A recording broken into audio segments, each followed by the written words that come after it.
All right, I'm going to tell you a story about a student now. It's going to sound like I'm making fun of the student, and so it's important to me that you understand that I'm not making fun of the student. Um, I asked a question to a class, a 101 class that I was teaching, and I got an answer from a student that was not what I wanted. Um, but I thought it was really interestingly revealing of a certain kind of student psychology that I see all the time. Um, so I want to talk about it briefly. I was having a conversation. It was in 101. I was having a conversation. They were reading an essay about dialect, which is like language where you can tell where someone's from based on like their accent. Um, and people will often make like if you have sometimes people with southern, if you meet somebody with a southern accent, sometimes you might immediately assume they're stupid or something because of a stereotype that Southerners are stupid. Or if someone used what's called African American vernacular English, people might think that that person is not educated, which is these are biases, these are racism and stereotypes, and this is bad. Don't do that. I was pointing out to my students the way this gets sort of encoded into movies in interesting ways. You notice I talk about movies a lot. I teach a film class, and so movies kind of matter a lot to me. So I was talking about how accents in movies, and I was talking about The Lion King, the cartoon, the first Lion King, the original Lion King. I had a student of mine that referred to the new Lion King as the live action Lion King, which made me insane because how is that not animated? While we're on the subject, how is Avengers not mostly animated? How is Avengers Endgame not mostly a cartoon? It's all done in a computer. It's just a very fancy cartoon with a handful of human actors in it. It's like Space Jam, basically. Anyway, but the computer, because the new Lion King movie is just done in a computer, so it's a cartoon because it's not. Anyway, I'm getting distracted. This is a film class conversation, and I will take it to film class and bother them about it. The point is, I was having a conversation about the Lion King from the mid-1990s. One of the things I pointed out was Mufasa is a lion, and his brother is named Scar. Mufasa is good, and his brother is evil.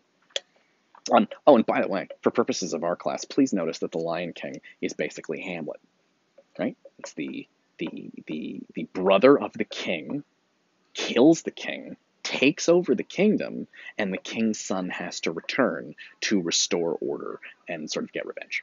And Timon and Pumbaa are basically Rosencrantz and Guildenstern. So I don't know. Anyway, the point is Lion King is sort of based off of Hamlet. There's a very heavy Hamlet influence there. Just in case you want another illustration of my point, that the things from a long time ago still matter now. So anyway, getting distracted. Coming back. So I was talking about accents, and I said, isn't it interesting when you watch a movie like The Lion King, the way accents work in that movie, because something very surprising goes on with accents in The Lion King. Mufasa is good, his brother Scar is bad, evil.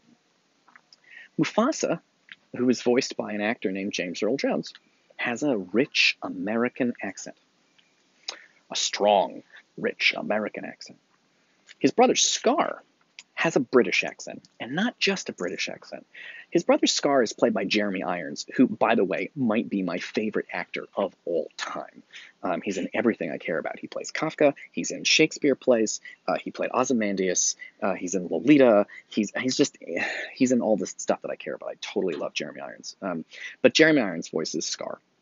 He has a British accent, but not just a British accent. He has an upper class British accent. It's also, and this is where it gets complicated, somewhat feminine sounding. Yes, of course. And you could say, and so he has this kind of, oh my darling, yes. Which is funny because his brother Mufasa sounds like an American, and Scar sounds like an upper class, effete is the word. I don't know if you know that word. Feminine. He sounds like an upper class, feminine British dude. Why? Now, for start, and I asked this class the question, why? Now, we had been reading an essay about how accents, people make judgments on you based on your accent, right? So what I wanted them to say at this point in class was I thought a student would raise their hand and they would say, I see what's going on here. But they didn't. I'll tell you what I wanted in a second. What I got was this. Student raises her hand. She says, I said, why? Do they speak with different accents? And the student said, Well, I wonder if maybe they were raised by different, maybe they had different fathers and they were raised in different households. And maybe the fact that they were raised separately, that would explain why they had different accents from each other. Maybe the fact that they were raised separately is why they don't get along as brothers. And, they feel like maybe, he feels like an illegitimate brother or something. It was a fascinating answer to my question. Please notice the way they answer the question. The Lion King is a fictional story. The way the student answered the question was with additional fiction, which is fascinating to me. It's extra fiction. They provided more story. The answer that I wanted, though, and it's fine, it does sort of explain it, I guess, although there's no evidence that that story is true, except for the fact that they have different accents. The answer that I wanted was, we've been studying how accents allow you, but a lot of people feel safe stereotyping people and judging them based on their accents. And so what I wanted someone to say was, because the audience for the movie is primarily American, having Mufasa sounds like an American is a way of letting the audience know he's the good guy. And you know what? A lot of Americans don't like British people. Also, a lot of people don't like rich people. And a lot of people don't like people that sound gay, or a man who has like a feminine voice. And so the answer to my question, what I wanted them to notice, was that the reason why Scar in The Lion King sounds like a rich British gay man is because the people making the movie want you to know he's the villain. And so they gave him an accent that suggests several things audiences don't like, which is scary because, I mean, it's unfortunate that a lot of audiences don't like women and don't like gay men and don't like British people. But that was my point. Why am I talking about this? I'm sure you're wondering where the hell any of this is going, because this took a while to get here. Where this is going is that when students answer questions, and you're talking about movies or artwork or whatever, it's totally fine to tell me what's going on to the characters as if they're real people. Hamlet is struggling with manic depressive behavior or whatever. That's like it's like a psychology diagnosis of Hamlet, like he's a real person. You can totally do that, totally fine. It's what most people do when they look at a story, is they treat the people in the story as if they were real, and then they talk about those people the same way that you would talk about a person you met in real life. Totally fine. I'm not saying anything bad about that. Please keep doing that. It's great. But what my students need to do, that's one level. You got to go up a level. So you can talk about that, but make sure in your papers and your comments, you're also talking about who created the story and why they created it that way.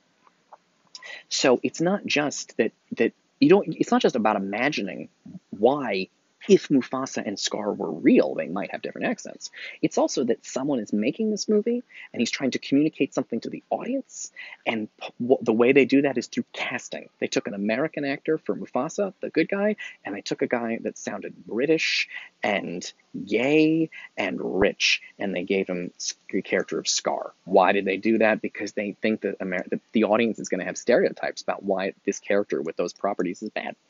And it's homophobic, and it's misogynistic, and etc. But the point is that you're not just here to talk about. It's fine to talk about stories as if they're real, but don't forget, someone's writing this story. So you gotta ask, why are they writing it this way? And someone is watching the story at home, and you gotta think about what they're getting out of it. So in the case of The Lion King, the person wants to let the audience know who's good and bad, and so he gives them these accents, even though the accents don't make realistic sense. It's a bad copy of reality, Plato would say. So even though the accents don't make logical sense, why would two brothers have two totally different accents? It does a job for the audience, which is it's supposed to let them know who the good guy and who the bad guy in the movie is. So I did the same thing with Shakespeare, where I was talking about Hamlet gets distracted by the illusions of the actors who arrive at the castle, but also Shakespeare's audience was told seeing too many plays would take them away from God.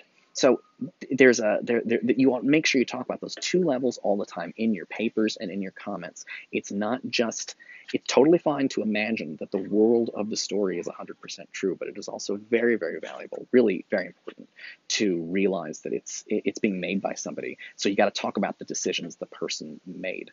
And I'll talk about it a little more in the next and last video for today, because you have those Legion videos you can watch for X-Men cartoon stuff. Not a cartoon, but the X-Men show. It's really cool. All right, see you in the next video.